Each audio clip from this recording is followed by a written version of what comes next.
भीड़ में 140 करोड़ की आबादी वाले देश में आप कामयाब बनेंगे बिना मांगे हुए, बिना झपटते हुए?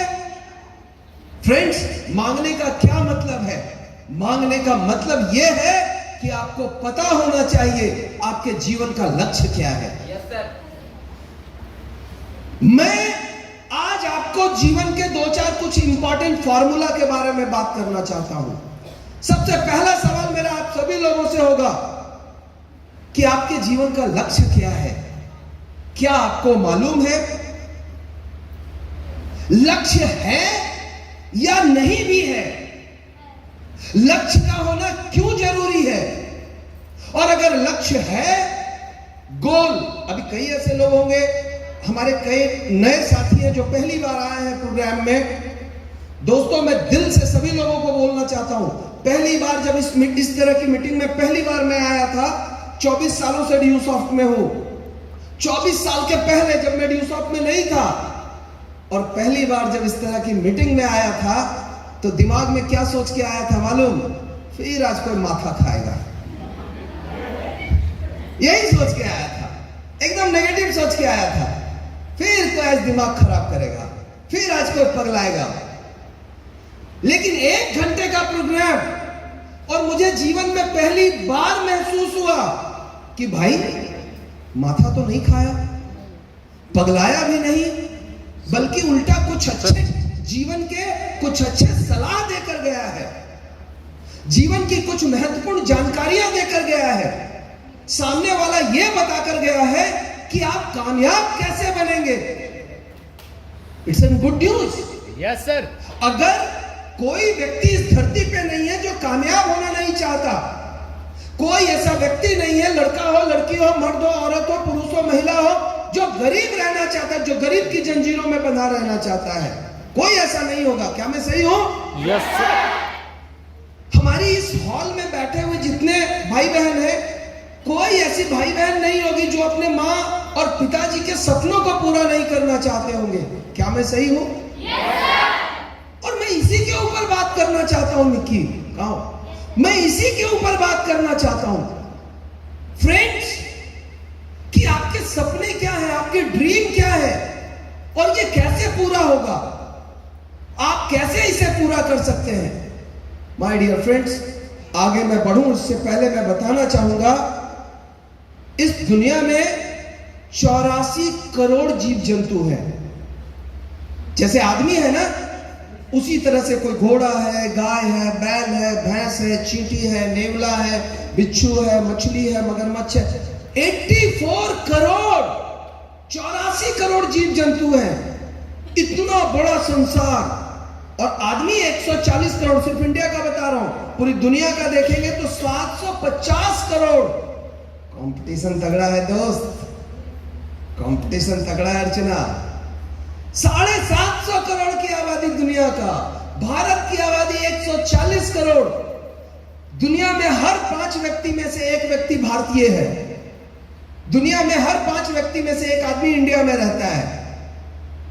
लेकिन इसके बावजूद मैं कहता हूं, चाहे लाख कंपटीशन हो, चाहे लाख परेशानियां हो, चाहे लाख मुश्किलें हो, अगर हौसले बुलंद हो तो दुनिया के हर सपने पूरे किए जा सकते हैं और सारे सपनों को सच में कन्वर्ट किया जा सकता है। लेकिन अगर हौसले बुलंद हो तो अधूरे भरोसे के साथ और अधूरे विश्वास के साथ एक चींटी भी नहीं मारा जा सकता है। एक चींटी को भी मारने के लिए मन बनाना पड़ता है, राइट? तो इसको तो बेटा बहुत देर से काट रहा था। अच्छा, तो एक चींटी को मारने के लिए भी मन बनाना पड़ता है। अधूरे मन से एक चींटी भी मारा नहीं जा सकता। यहां तो हम जिंदगी की जंग की लड़ाई की बात कर रहे हैं। हम अंबानी नहीं बनना चाहते हैं, टाटा बिरला नहीं बनना चाहते हैं, राइट? हमारे सपने नहीं है 15 लाख करोड़ कमा लूं, लेकिन भाई लाख रुपए महीना तो है ना। Yes sir. माता पिता के सपने तो पूरे हो ना, खुद के सपने तो पूरे हो ना। एक घर का सपना, एक कार का सपना, या जीवन में कुछ आप परोपकार करना चाहते हैं, कई लोग गरीबों की सेवा करना चाहते हैं, तो उसके लिए करोड़ 2 करोड़ का फंड जुटा करके एक कोई अनाथालय खोल दिया, 1000 लोगों को मतलब भाई बाप बड़ा ना भैया, सबसे बड़ा रुपया। पैसा आता है ना जेब में तो बुद्धि आता है, और पैसा नहीं आता है ना तो बुद्धि नहीं आता। अभी मैं अनाथालय की बात कर रहा हूँ, आप कहेंगे सर पेट में अनाज नहीं है, खाने को पैसा नहीं है, आप अनाथालय का बात कर रहे हैं, मजाक कीजिएगा।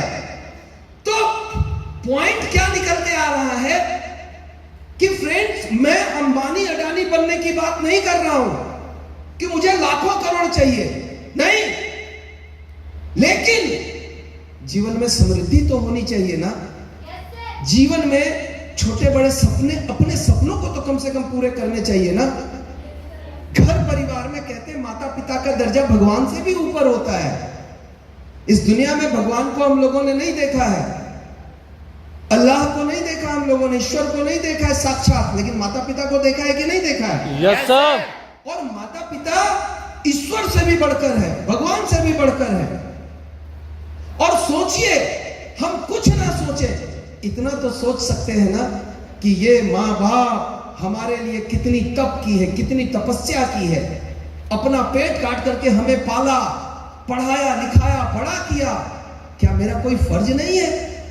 क्या मैं उनके बुढ़ापे का सहारा बनूं? उनके जीवन के जो कुछ छोटे बड़े सपने हैं उनको मैं पूरा करूं? याद रखिए, दुनिया में बाकी लोग आपसे जलनशीलता कर सकते हैं, आपका भाई, आपका बहन, आपका पड़ोसी, आपका रिश्तेदार, आपका बाकी लोग ईर्ष्या की भावना रख सकते हैं, जलनशीलता रख सकते हैं, पर माता पिता आपसे कभी जलनशीलता नहीं रखेंगे, और आपके हर सक्सेस में, आपकी हर सफलता में उनको सबसे ज्यादा खुशी होगी। एक बड़ी अच्छी लाइन है कि दोस्त, जब आप छोटी सी कोई सफलता अर्जित करते हैं, आप माता पिता स्कूल भेजते हैं ना आपको, आप जब जाते हैं और क्लास में टॉप कर जाते हैं, सबसे ज्यादा इस दुनिया में किसको खुशी होता है? आपके माता पिता को। और इसी पे मैं कहता हूं, हो सकता है उनकी छाती 36 इंच का हो, लेकिन उस समय कोई महसूस करे ना तो उनका छाती 56 इंच का हो जाता है। कोई बच्चा 10 साल का बच्चा ड्यू शॉप उसके माता पिता ज्वाइन किए, और वो बच्चा ड्यू शॉप से अंग्रेजी की पढ़ाई सीख रहा है।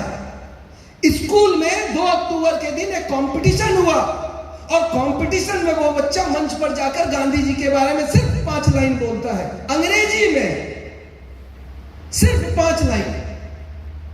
और पूरे स्कूल में जो विद्यार्थी हैं, एनुअल डे के ऊपर सारे गार्जियंस वहां नीचे बैठे हुए होते हैं और बच्चे स्टेज पर परफॉर्म कर रहे होते हैं। जिसका बेटा या बेटी मंच पे जाके बोल रहा होता है ना अंग्रेजी में, तो बगल वाला को कहनी मारता है, देख ना मेरा बेटा है, मेरी बेटी है, यस सर, मेरी बेटी है, यस और नो? Yes sir. क्योंकि उनको बहुत ही खुशी महसूस होती है। मेरी प्यारी बहनें और भाइयों, बहनें ज्यादा इसलिए पहले बहनें बोलो, मेरी प्यारी प्यारी बहनें, मैं आपसे कह रहा हूं कि 2 लाइन अंग्रेजी बोलने पर माँ बाप को इतनी खुशी मिल गई, क्लास में टॉप होने पर उनकी छाती 56 इंच की हो गई। आप कोई अगर अच्छा करियर बना ले, आप अगर अपनी जिंदगी को कामयाब बना दे, बुढ़ापे में हर एक सपने को चुन चुन के अगर उनको पूरा कर दे, उनकी खुशी का ठिकाना क्या रहेगा, अंदाजा है? इसीलिए मैं कहता हूं, कभी अपने मां बाप की आंखों में झांको और देखो क्या सोचते हैं वो आपके बारे में, उनके क्या ख्याल है आपके बारे में।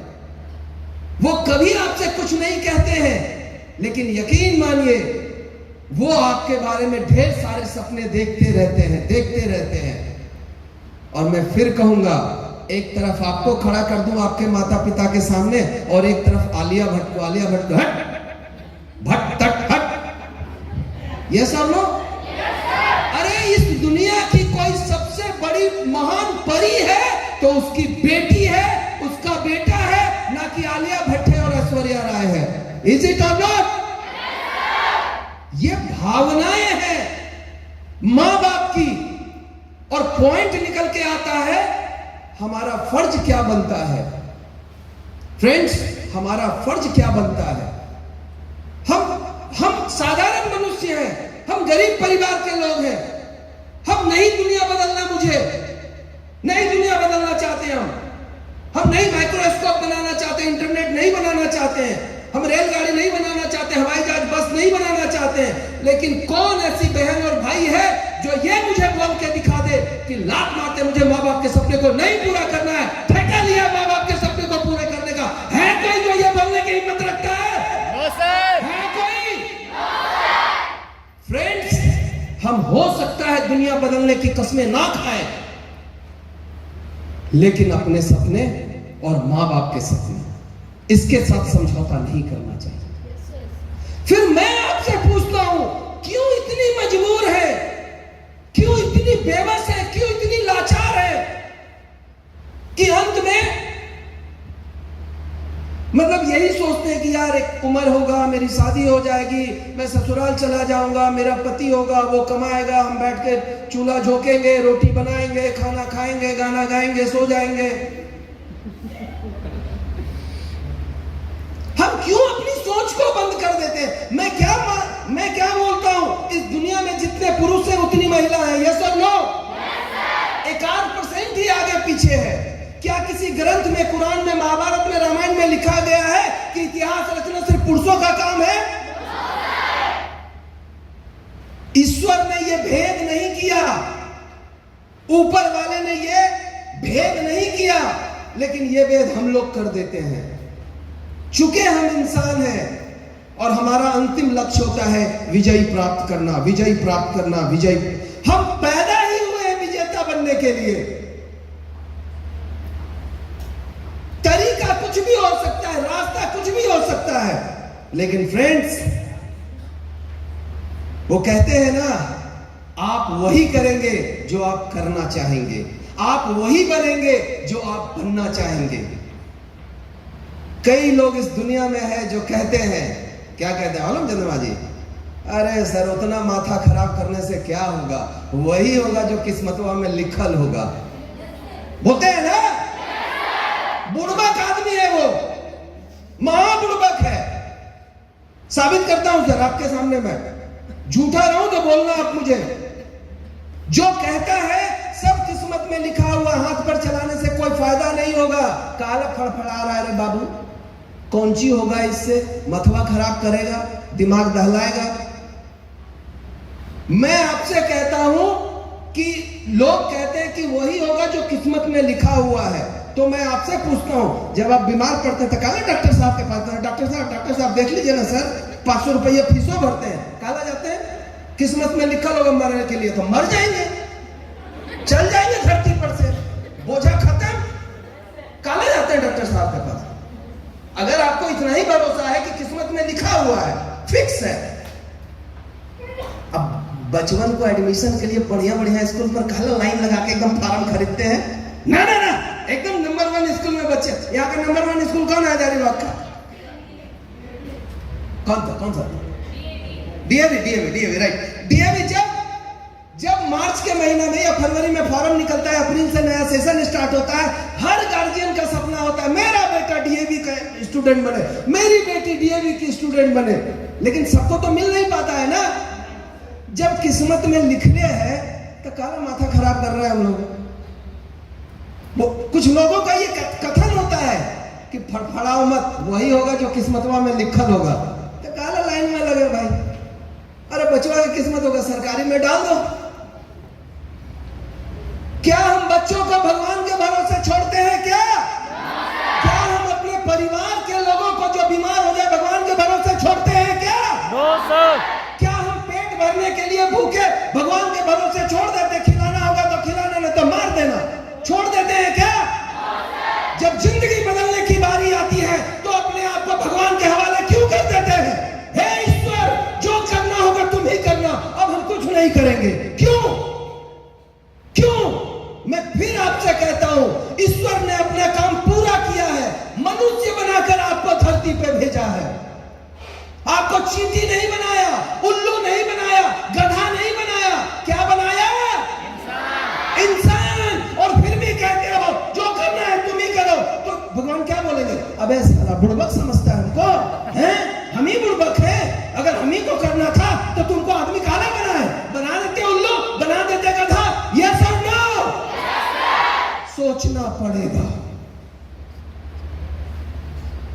सोचना पड़ेगा माय डियर फ्रेंड्स। बड़ी बेसकीमती है ये लाइफ इज सो प्रीसियस। जीवन बेहद महत्वपूर्ण है, इसकी कोई मोल नहीं है।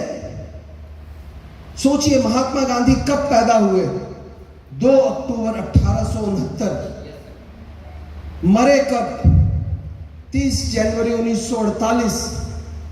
लेकिन एक लाइन हम सभी लोग जानते हैं, जब तक सूरज चांद रहेगा गांधी बाबा तेरा नाम रहेगा। यस और नो? सोचना पड़ेगा फ्रेंड्स। हम इंसान के रूप में धरती पर आए हैं, यह हमारी सबसे बड़ी ताकत है। हर व्यक्ति के पास भगवान ने 84 करोड़ जीव जंतुओं में सिर्फ आदमियों को यह अधिकार दिया है। कौन सा अधिकार? ध्यान से समझिएगा कि सिर्फ इंसान सपने देख सकता है और वो सपनों को भी पूरे कर सकता है, सिर्फ आदमी है। यह काम और किसी को अधिकार नहीं दिया है। यह अधिकार सिर्फ हम जैसे इंसानों को मिला है। और इसके बावजूद अगर हम अपना कर्म, अपने थॉट प्रोसेस को अगर नहीं प्रोसीड करेंगे तो दुनिया में आपके लिए सोचने वाला कोई नहीं है। अगर आप खुद के बारे में नहीं सोच सकते तो दूसरा कोई भी आपके बारे में सोचने वाला नहीं है। कई बार हम लोग सोचते हैं ना, हाँ लोग कौन सी कहेगा, अरे लोग कुछ नहीं कहेगा, टाइम है लोग के पास। बुड़बक वाला बात करता है, कौन कहेगा, अरे बुड़बक टाइप का दिख रहा है, किसी को फुर्सत है? अगला लाइन कहेगा, बड़ी गाली देगा हमको, लोग लिपस्टिक मार कर निकल जाते हैं। बहुत गाली देगा। अरे कोई नहीं देखने वाला इस दुनिया में। याद रखिए, आपको अपना पीठ खुद थपथपाना पड़ेगा, आपको अपनी शाबाशी देना पड़ेगा खुद से, नहीं तो बाकी लोग आपका टांग खींचने के लिए तैयार हैं, आपको लज्जित करने के लिए तैयार हैं, आपको भला बुरा कहने के लिए तैयार हैं, मां बाप को छोड़कर। इसीलिए आपको अपना एप्रिसिएशन खुद करना पड़ेगा, अपना पीठ खुद ठोकना पड़ेगा। माय डियर फ्रेंड्स, मैं हजारीबाग के इस मंच से आप सभी लोगों से यह आह्वान करना चाहता हूं, लाइफ इज वेरी इंपॉर्टेंट। जिंदगी बहुत ही बेसकीमती है, लेकिन हम इस बेसकीमती को, जिंदगी को, मतलब इस दुनिया में आते हैं और हम मर भी जाते हैं और दुनिया को किसी को पता भी नहीं चलता है। गुमनाम जिंदगी की तरह धरती पर आते हैं और उसी गुमनाम जिंदगी की तरह वापस चले जाते हैं। क्या यह इंसान होने का लक्ष्य है? कदापि नहीं माय डियर फ्रेंड्स, कदापि नहीं, यह बिल्कुल भी नहीं है। और मैं फिर बोलता हूं, आदमी के पास सबसे जो ताकतवर चीज है वो है उसका ब्रेन। ब्रेन ही आदमी को पूरी दुनिया में बाकी प्राणियों के मुकाबले इसको ताकतवर बनाता है। ब्रेन, ये और किसी के पास जो ड्रीम देख ले और वो कर ले नहीं है, ये इस तरह की चीजें। लेकिन हम ब्रेन का कितना इस्तेमाल करते हैं? हम ब्रेन का, मेरे एक सीनियर थे, कहा करते थे कि हम शरीर को चमकाने के लिए साबुन, शैम्पू, बॉडी वॉश ये सब लगाते हैं। हेल्दी रहने के लिए काजू, किशमिश, बादाम, अखरोट सब इस्तेमाल करते हैं। लेकिन दिमाग को पॉजिटिविटी के लिए हम कौन सा काम करते हैं? हम जिस समाज में रहते हैं 100 में से 99 आदमी ये बोलने के लिए तैयार है, तो ऐसे होगा रे, कल पगला रहा है, घरे जाके रोटी बेलो ना। 100 में से 99 आदमी आपका टांग खींचने के लिए तैयार है। शायद ही एक व्यक्ति हो जो आपको अप्रिशिएट करे। मुझे आपसे मिलकर बड़ी खुशी हुई कि आपके अंदर कुछ सपने हैं और आप अपने सपनों के लिए फाइट कर रहे हैं। ऐसा शब्द बोलने वाले समाज में कितने लोग होते हैं? गिने चुने? माय डियर फ्रेंड्स, आपका टांग खींचने वाले सारे लोग मिल जाएंगे। हम ऐसी सोसाइटी में हैं, हम ऐसे समाज में हैं, आपको अप्रिशिएट करने वाले मुश्किल से कोई मिलेगा।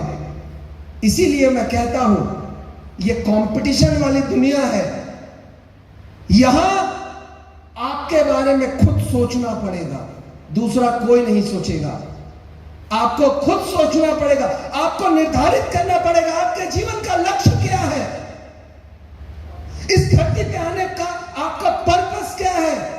और मेरे हिसाब से लक्ष्य क्या होना चाहिए, जो आपको खुशी दे। सफलता किसे कहते हैं, जो चीजें आपको खुशी दे वो प्राप्त कर ले, यही सफलता है। What is success? घर खरीदना सक्सेस नहीं है, गाड़ी खरीदना सक्सेस नहीं है। सफलता का सिंपल फॉर्मूला है, अगर पिताजी को एक नया धोती और कुर्ता दे करके आपको करोड़ों की खुशी मिलती है तो ये आपकी सफलता है। Yes sir. अगर माता जी को एक नई साड़ी दे करके और मां गर्व महसूस करे तो ये आपकी सफलता है। आपके पैसे से, अपने पैसे से, आप अपने पैसे से अगर उनको ये गिफ्ट कर पाए तो शायद ये आपकी सफलता है। सफलता का मतलब होता है जो चीजें आपको अनलिमिटेड खुशियां दे, हैप्पीनेस दे, वही सक्सेस है। That is called success.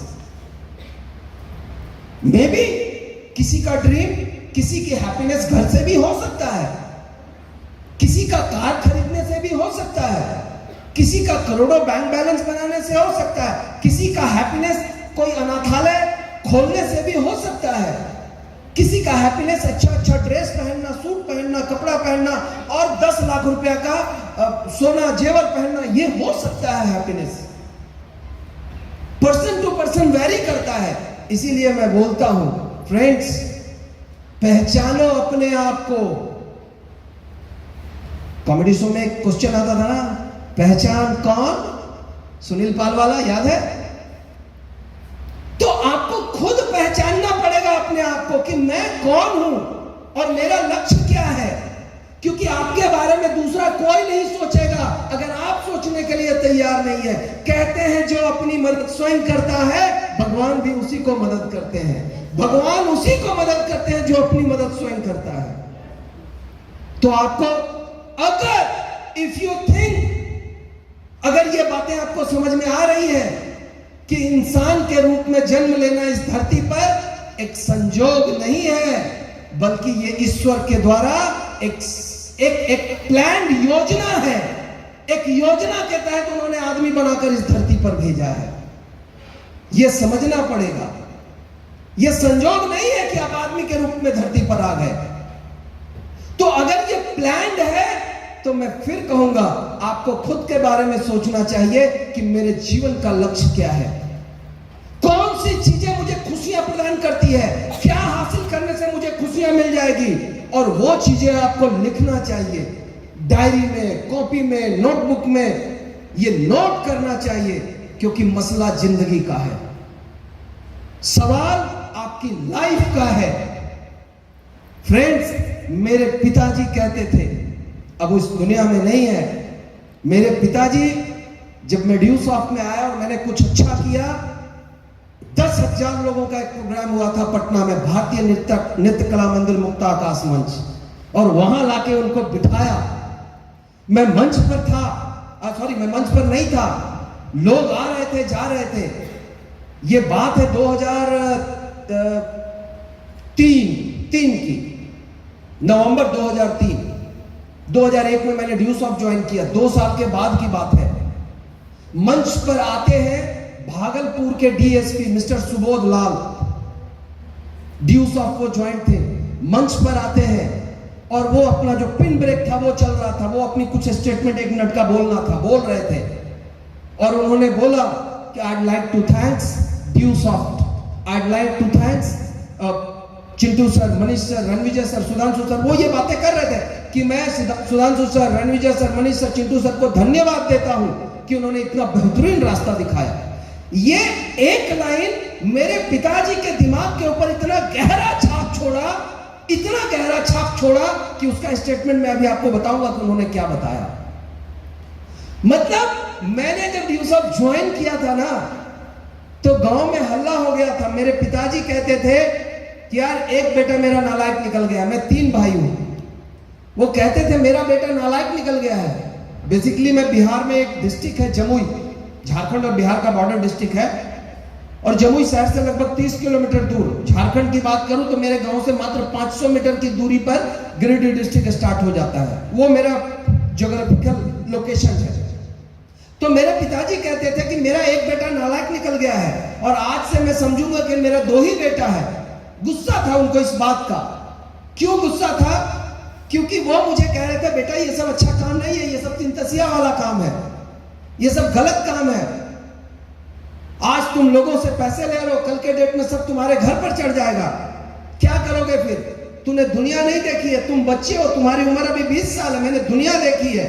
जेवीजी आया था भाग गया, पियरलेस आया था भाग गया, फंस जाओगे तुम, पिताजी कहते थे। लेकिन जब वो भारतीय नृत्य कला मंदिर मुक्ताकाश मंच में जब वो बैठे और वहां पर उन्होंने एक लाइन उसी हॉल में जब प्रोग्राम खत्म हुआ, उनको जब लेकर के जा रहा था कि चलिए पिताजी चलते हैं अपना घर फ्लैट जहां था डेरा पटना में, चलते हैं, तो वो वहीं रुक गए और वहीं पे उन्होंने बड़ी लंबी चौड़ी दृष्टांत हुई थी, पर सिंपली बात कर रहा हूं, वहां पर कहा था कि बेटा तुम इस खानदान के चश्मो चिराग है, मैंने तुम पर शक किया, मेरे खानदान में जो सैकड़ों सालों में किसी ने नहीं किया वो तूने कर दिखाया और मैंने तुम्हारे बारे में भला बुरा कहा, मुझे माफ कर देना, मुझे क्षमा कर देना। और मैं आपको बताऊं, जब उन्होंने ये कहा मैंने उनके चरण स्पर्श किए, जब उन्होंने ये बातें कही मैंने उनका चरण स्पर्श किया। और मनी मन क्या बोला मालूम?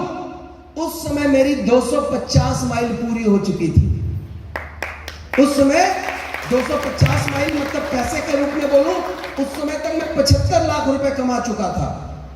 जब पिताजी ने ये लाइन कही, उनका पैर छुआ, चरण स्पर्श किया, तिलक किया उनके धूल से और मनी मन कहा है दुनिया वालों, अब तक मेरे बाप का आशीर्वाद मेरे साथ नहीं था, तब मैंने ये किया है, अब देख मैं क्या कोहराम मचाने वाला हूं और नतीजा बताता हूं। अगला 3 साल और 500 माइल पूरे हुए और मैं अगले 5 साल के बाद ड्यू सॉफ्ट में करोड़पति बन गया था माय डियर फ्रेंड। तो ये एक मैं दृष्टांत बता रहा था, ये एक मैं वाक्य बता रहा था। मैं पैसे बताकर आपको मोटिवेट नहीं करना चाहता हूं कि मैंने पैसे कमाए तुम भी कमा लो, नो, ये गलत तरीका। हाँ इतना जरूर कहूंगा, ड्यू सॉफ्ट में इतने पैसे हैं ना, शायद धरती में कोई ऐसा सिस्टम नहीं होगा जो इतने पैसे दे सकती है। मतलब 10,500, 10,500, 11,000 से स्टार्ट कर करके और आप महीने के 8 लाख रुपए कमा सकते हैं। जनरली मार्केट की बात करूं, 8 लाख रुपए कमाने के लिए 10 करोड़ की पूंजी चाहिए। इस मंच से खुले तौर पर बोलता हूं, यहां से नवादा ज्यादा दूर नहीं है, यस और नो? नवादा में हीरो का जो शोरूम है वो मेरे साड़ू भाई का है, मुरारी एंड कृष्णा। नवादा में जो हीरो का शोरूम है वो मेरे अपने सगे साड़ू भाई का है। एक दिन वो मेरे घर पर आए हुए थे, 2 साल पुरानी बात है, और उन्होंने मुझसे पूछा रणविजय जी धंधा पानी कैसा चल रहा है? मैंने कहा भैया एकदम फर्स्ट क्लास, एक नंबर, फैंटास्टिक। मेरी आदत कभी नहीं रही है कि किसी से पैसे के बारे में पूछूं, कभी नहीं रही है, लेकिन ये गलती उन्होंने कर दी। बोला तो कितनी कमाई हो जाती है अभी? जब उन्होंने पूछ डाला तो मैंने बताया फिर ऑलमोस्ट महीने के 8 लाख रुपए। जब उन्होंने पूछा कहा तुम मेरा भी तो कोई फर्ज बनता है ना, कर्जा उतार देना चाहिए, कर्जा नहीं रखना चाहिए। मैंने कहा भैया अपना बताइए कुछ अपने बारे में, और आपका शोरूम का क्या हाल चाल है? बोले ठीक है चल रहा है सारा चीज। तो पहला मैंने ये कमाई नहीं पूछा, पहला मैंने पूछा कि भैया टोटल इन्वेस्टमेंट कितना लगा था? बोले अरे 5-6 साल हो गया, उस समय 6-7 करोड़ रुपया लगा था, आज के हिसाब से सोचिएगा तो 10 करोड़ रुपया हो जाएगा। अब बोले इनकम क्या हो जाता है लगभग? बोले क्या इनकम लगभग 5 लाख रुपया महीने का हो जाता है। This is the fact and this is the reality of market.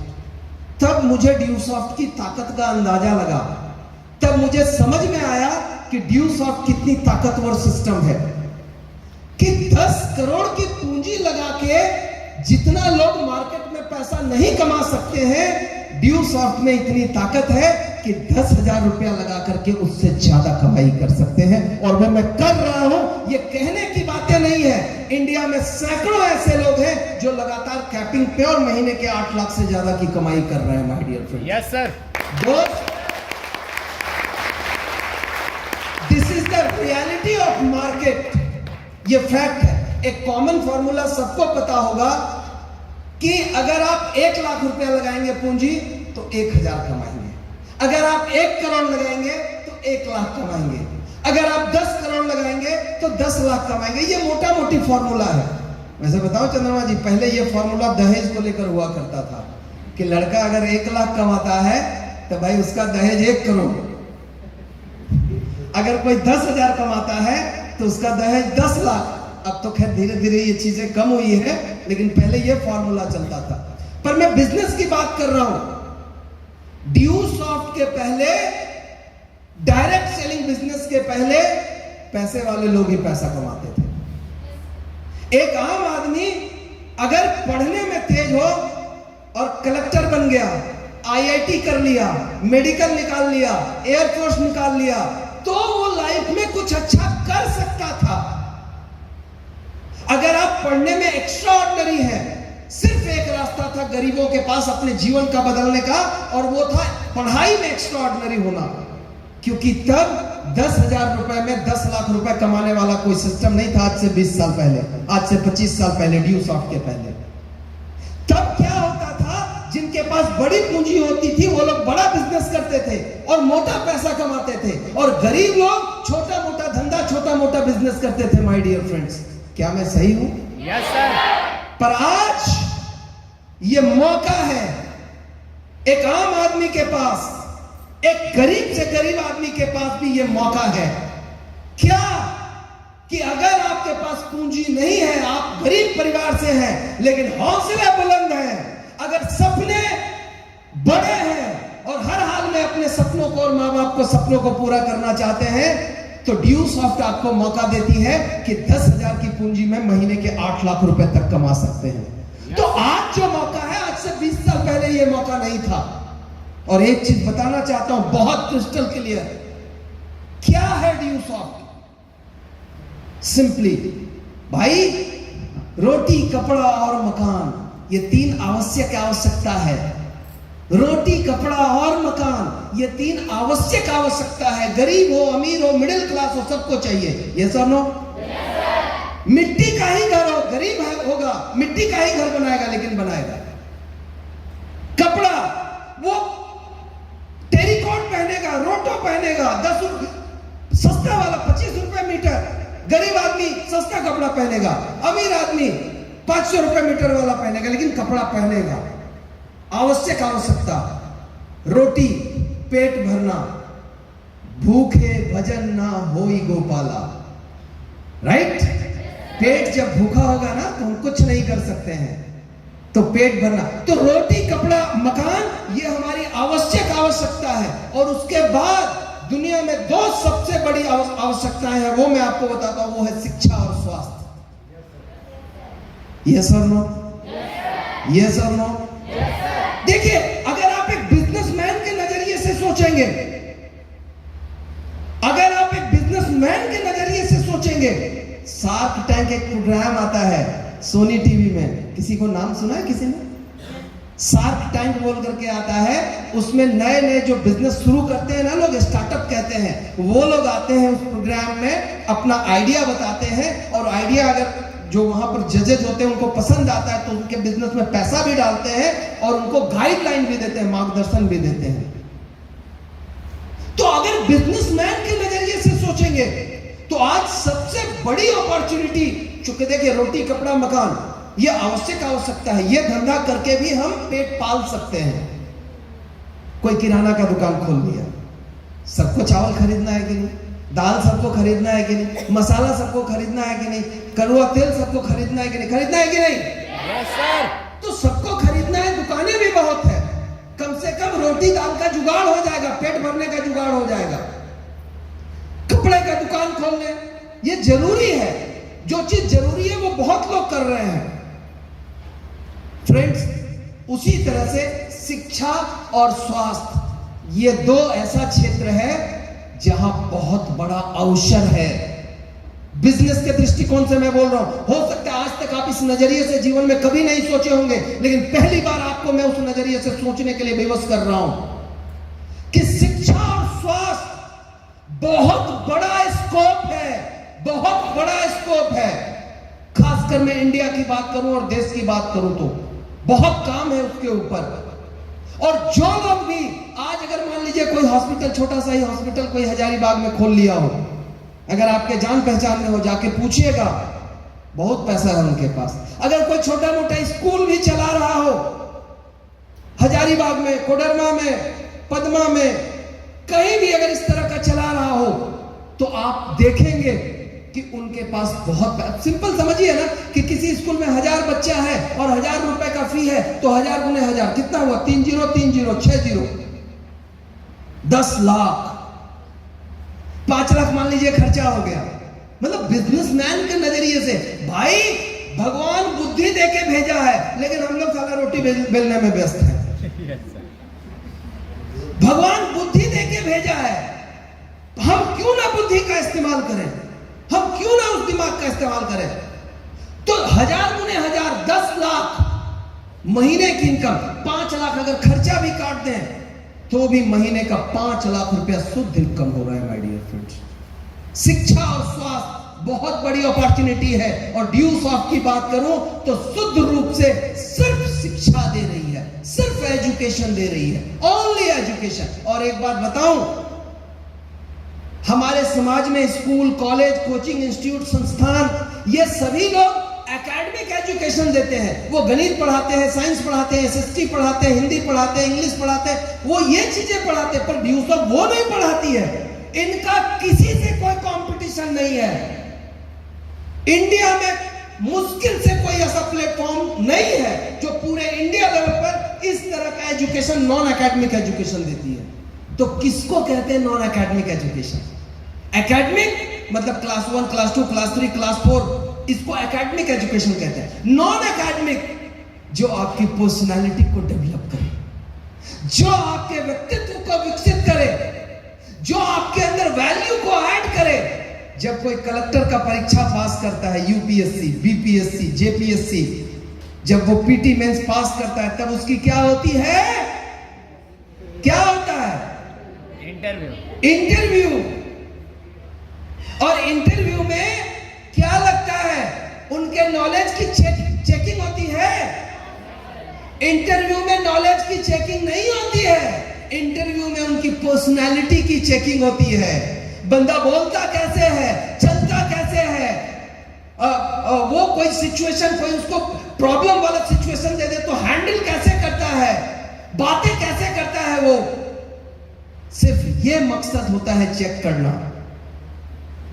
Friends, जितना जरूरी हमारे लिए एकेडमिक एजुकेशन है, उतना ही महत्व हमारे लिए जीवन में नॉन एकेडमिक एजुकेशन का होता है, जो इंटरव्यू में काम आता है, जो दैनिक जीवन में काम आता है। मैं आप ही लोगों से पूछता हूं, हजारीबाग में किसी दुकान में जाएंगे, बहुत गरीब परिवार से हम हैं, और कहेंगे भैया हमको नौकरी दे दीजिए, खाने का दिक्कत है, 5,000 दीजिएगा। मालिक कुछ पूछेगा हमसे कि रख लेगा? पूछेगा ना? क्या पूछेगा? तुम क्या कर सकते हो? हमारे दुकान में जो सामान है उसको बेच पाओगे? ग्राहक से बातें कर पाओगे? ग्राहक को समझा पाओगे? बोलना आता है तुमको? कभी किसी दुकान में काम किया है? पूछेगा कि नहीं? और मुझे अगर ये सब चीजें नहीं आएंगी, 500 5,000 मिलेंगे क्या? फ्रेंड्स, कहने का मतलब है वार्तालाप की कला, इसको कहते हैं कम्युनिकेशन स्किल, बोलने की कला। अगर ये नहीं आती तो आपको 5,000 की भी नौकरी नहीं मिल पाएगी। ये बातें मैं क्यों कह रहा हूं? क्योंकि ड्यूज ऑफ यही एजुकेशन देती है। आपका कम्युनिकेशन स्किल कैसे डेवलप हो, आपका पर्सनालिटी कैसे डेवलप हो, आपका कपड़े पहनने का ढंग, आपका बॉडी लैंग्वेज, आपका मोटिवेशन स्किल, आपका प्रेजेंटेशन स्किल, किसी भी चीज को प्रेजेंट कैसे किया जाता है, ये सारी चीजें आप यहां सीखते हैं। एक उदाहरण बताता हूं। एक मेरा रंजन नाम का एक लड़का था मेरी टीम में, तो उनके माता पिता का जोड़ था कि बेटा तुमको नौकरी करना है। ड्यूज ऑफ में बहुत अच्छा काम कर रहा था, लेकिन उनके 3 साल काम किया था लगभग। तो पिताजी का जोड़ जबरदस्ती था कि तुमको नौकरी करना है, तुम नौकरी की तैयारी करो। फिर वो नौकरी की तैयारी करने लगा और बैंक पीओ का एग्जाम निकाला। पंजाब नेशनल बैंक में उसका पीओ में सिलेक्शन भी हो गया। और 10 लड़कों का बैच था उसका। जब इंटरव्यू में गया ना तो 10 लड़के जो तैयारी करते थे साथ में इंटरव्यू का, मैं पहले से ही जानता था कि इंटरव्यू में किसी का हाईएस्ट मार्क्स आएगा तो वो रंजन का, और फाइनल रिजल्ट आया तो मैंने देखा कि सबसे ज्यादा नंबर रंजन को आया हुआ था, क्योंकि वो ड्यू शॉप में 3 साल काम किया था और उसकी पर्सनालिटी सुपर पर्सनालिटी हो गई थी। बातचीत करने में उसको कोई दिक्कत नहीं। बट जनरली क्या होता है, आप नया नया रहेंगे ना, पहली बार जाएंगे तो नजर नीचे झुका लेंगे, आंखों में आंखें डालकर बात नहीं कर पाएंगे। This is called personality, this is called body language. ये सारी चीजें पढ़ाई देती है ड्यू शॉप। ये वो पढ़ाई देती है जो हर किसी के लिए जरूरी है, हर परिवार के लिए जरूरी है, हर बच्चे के लिए जरूरी है।